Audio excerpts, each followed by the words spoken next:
Bienvenidos nuevamente al curso de robótica con Python. En este curso descubriremos cómo Python se convierte en una herramienta fundamental en el campo de la robótica. Durante el curso aprenderemos desde los conceptos básicos de la robótica hasta la implementación práctica de algoritmos y aplicaciones utilizando Python. Esto lo realizaremos mediante ejercicios prácticos y proyectos emocionantes. Te guiaremos paso a paso en tu aprendizaje, brindándote las herramientas y conocimientos necesarios para que puedas crear tus propios robots y sistemas inteligentes. Así que prepárate para una experiencia educativa única, llena de desafíos, descubrimientos y sobre todo mucha diversión. Únetenos y comencemos este fascinante viaje juntos en el mundo de la robótica con Python. Una de las cosas importantes que debemos saber en robótica industrial es cómo representar la posición. En la imagen se muestra un robot de tipo industrial, donde este robot va a contar con sistemas de referencia. Estos pueden estar localizados en cada articulación de nuestro robot. Siempre va a existir un sistema de referencia que va a ser el base. En la figura sería el sistema B. En el último grado de libertad de nuestro robot va a existir un sistema, generalmente en un robot industrial se le llama TCP, Tool Center Point. Ese sistema me va a permitir encontrar la posición y la orientación con respecto al sistema base. Si nuestro robot está trabajando con algunos otros elementos en su espacio de trabajo, estos también van a tener sistemas de referencia. Por ejemplo, aquí si está trabajando con esta banda transportadora, voy a tener un sistema de referencia que va a ser la base de esa banda transportadora. Voy a tener un sistema móvil en esa banda transportadora que voy a tener que referenciar respecto al sistema base. Y puedo tener otros elementos como son sensores que a lo mejor están fijos, que también voy a tener sus sistemas de referencia con los que voy a poder medir la posición de estos. Todos estos sistemas los puedo referenciar con respecto a la base del robot o con respecto al último grado de libertad, o si tengo un efector final lo referenciaré a este. La posición de algún objeto en el espacio de trabajo del robot lo voy a poder representar con coordenadas cartesianas. En este caso tendría una coordenada en X, una coordenada en Y y una coordenada en Z. También puedo representar esa posición mediante coordenadas cilíndricas. En este caso yo voy a tener un vector R, voy a tener un ángulo θ y una altura en Z. Quedarían de esta manera las tres coordenadas. Y de la misma manera puedo representarlas en coordenadas esféricas, donde voy a tener lo que viene siendo un radio y dos ángulos. Un ángulo θ con respecto al eje X y un ángulo φ con respecto del eje Z. Una vez que representé la posición, por ejemplo X, Y, Z, también tengo que representar la orientación o pose del sistema. La representación de la orientación se va a realizar mediante lo que conocemos como matrices de rotación en tres dimensiones. En este caso puede existir rotación en el eje X, como se muestra en esta figura. Voy a tener un sistema X, Y, Z que va a ser el sistema fijo.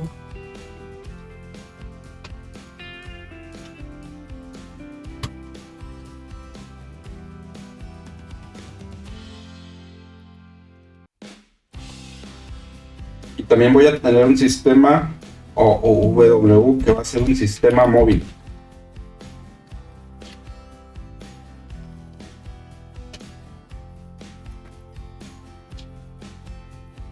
El sistema de referencia X, Y, Z sería el fijo y es el que vamos a colocar en la base del robot.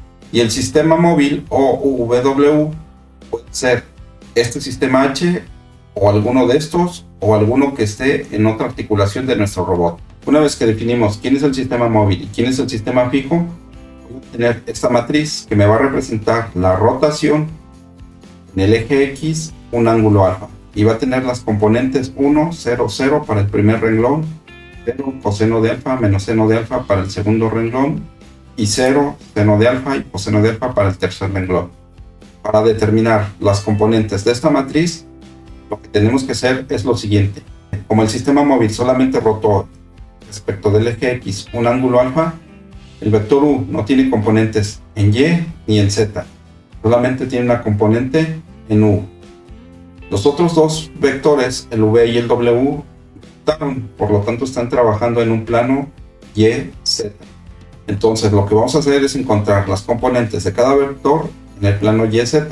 Si nosotros trazamos una flecha hacia acá y una flecha hacia arriba, vamos a tener un triángulo donde las componentes de este vector van a ser las siguientes. Esta componente de este triángulo rectángulo que formamos sería la componente adyacente con respecto a este ángulo. Entonces ese valor sería VY igual a V coseno del ángulo, que en este caso sería alfa. Y esta otra componente vertical que va en la dirección de Z serían VZ igual a V seno de alfa. Y con esto ya tengo las dos componentes de V. Lo mismo voy a realizar con el vector W. Una vez que tracé estas flechas, vuelvo a formar un triángulo, donde la componente vertical o que va en dirección de Z sería el cateto adyacente con respecto a este ángulo, y esta componente horizontal sería el cateto opuesto con respecto al mismo ángulo. La componente vertical sería WZ igual a W coseno de alfa. Y la componente horizontal WY sería igual a W seno de alfa. Como pueden observar, esta componente horizontal va en la dirección del eje Y, pero en sentido contrario. Por tanto, sería negativa esa componente.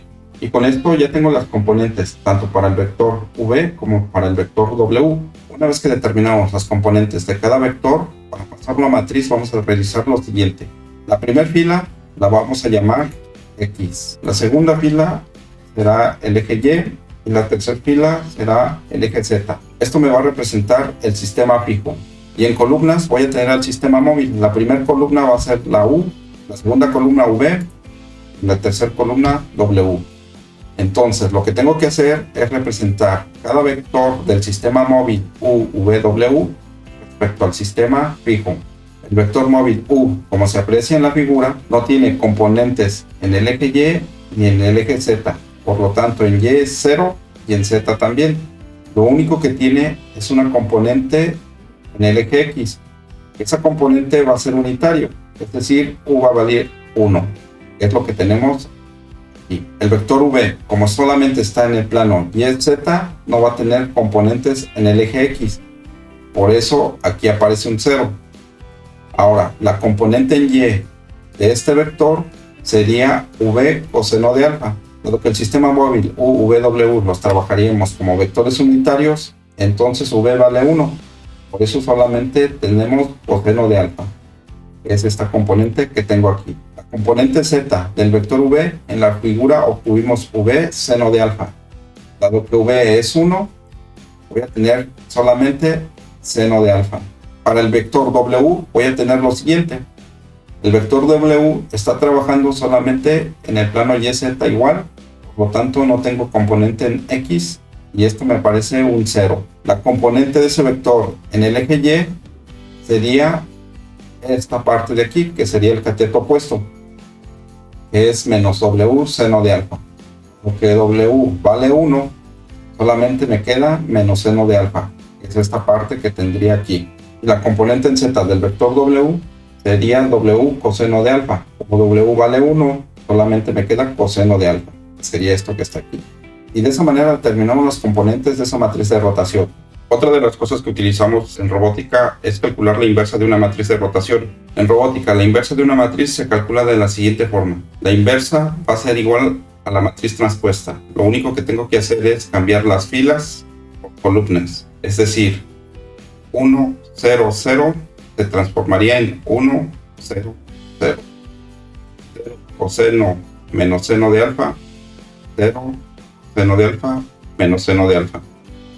0 seno coseno de alfa, 0 seno de alfa coseno de alfa. Lo mismo para la matriz de rotación en Y, un ángulo phi, coseno 0 seno de phi, coseno de phi, 0 seno de phi, 0, 1, 0, 0, 1, 0, menos seno de phi, 0 coseno de phi, menos seno de phi, 0 coseno de phi. De manera similar, encuentro la inversa de la matriz rotación en Z, un ángulo θ. Quedaría de esta manera. Y esa es la forma de calcular la inversa de una matriz de rotación. Una vez que definimos la matriz de rotación y el vector de traslación, vamos a crear esto a lo que llamamos matriz de transformación homogénea. Esta matriz de transformación homogénea es una matriz de 4×4 que representa la transformación de un vector en coordenadas homogéneas de un sistema de coordenadas a otro. y va a quedar representado como lo tenemos aquí.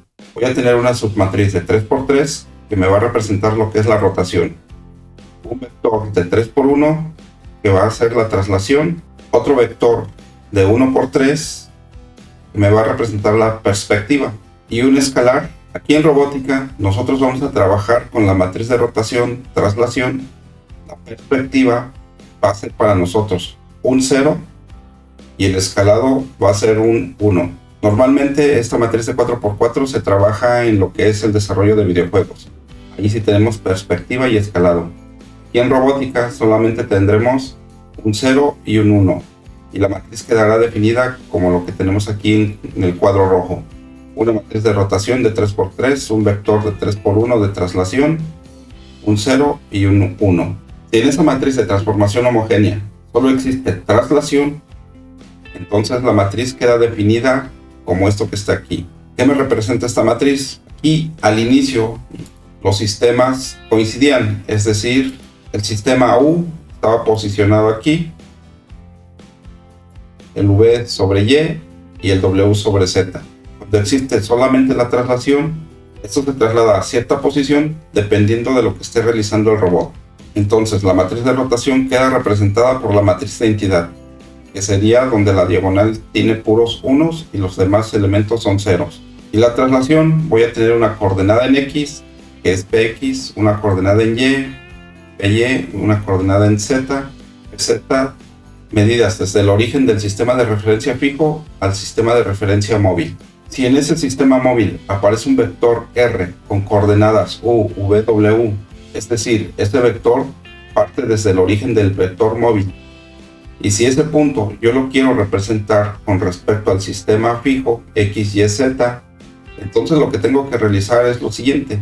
La posición X, Y, Z del sistema fijo va a ser igual a la matriz de traslación multiplicado por el vector que aparece en el sistema móvil con coordenadas U, V, W, que sería este que está aquí, y va a ser igual a RU más PX, RV más PY, RW más PZ. Para encontrar estos valores, recuerden que multiplicamos fila por columna. Es decir, esta fila por toda esta columna, elemento a elemento. 1 por RU, RU, más 0 por RV, más 0 por RW, más PX por 1. Como estos dos son ceros, solamente me queda RU más PX, RU más PX. Para obtener este valor, lo que tendremos que hacer es multiplicar la segunda fila por la misma columna. 0 por RU, 0, más 1 por RV, RV, más 0 por RW, 0, más PY por 1, PY. Entonces solamente me queda RV más PY. El último valor se obtiene multiplicando la tercera fila por la misma columna. 0 por RU, 0, más 0 por RV, 0, más 1 por RW, RW, más PZ por 1, PZ, RW más PZ, que sería este. Y este 1 voy a obtener multiplicando la última fila por la misma columna. Como los tres elementos anteriores son ceros, solamente multiplico el 1 por 1. Me quedaría un 1. Y de esta manera determino las componentes Rx, Ru más Px, la componente en Y, RV más PY, y la componente en Z, RW más PZ. Tenemos un ejemplo y dice, según la figura del sistema O, U, V, W, es el sistema móvil, está trasladado a un vector P 6 menos 3, 8 con respecto del sistema fijo O, X, Y, Z. Calcular las coordenadas Rx, Ry, Rz del vector cuyas coordenadas con respecto al sistema móvil son RUVW igual al menos 2, 7, 3. Entonces, al inicio los dos sistemas coincidían, es decir, el U estaba en el X, el V estaba en el Y y el W estaba en el Z. Pero después sufre una traslación de este vector 6 menos 3, 8. decir 6 en X, menos 3 en Y y 8 en Z. Y llega a esta posición. Una vez en esta posición aparece un vector que sale del sistema móvil con coordenadas menos 2, 7, 3 y llega a esta posición. Entonces me piden calcular cuál es la distancia en X, en Y y en Z desde el punto de origen del sistema fijo X, Y, Z hasta este punto de aquí. Como el sistema móvil solamente se traslada, voy a utilizar esta matriz de traslación. Entonces, en esta matriz lo que tengo que llenar es cuánto es X, cuánto es Y y cuánto es Z. Esto es de la traslación. Lo que se trasladó fueron 6 menos 3, 8. 6 menos 3, 8. Y para encontrar las coordenadas en X, Y, Z desde el sistema fijo hasta el punto, hacemos lo siguiente. Multiplicamos esta matriz de traslación, que sería esta que está aquí, por las coordenadas que están en el vector que sale del sistema móvil, que serían menos 2, 7, 3. Menos 2, 7, 3.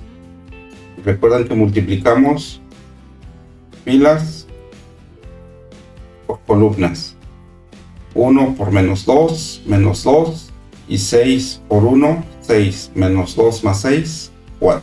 Estos dos ya no los multipliqué porque son ceros. Siguiente fila, 1 por 7 más 3 por 1, menos 3. 7 menos 3, 4. Siguiente, 1 por 3, 3 más 8 por 1, 8.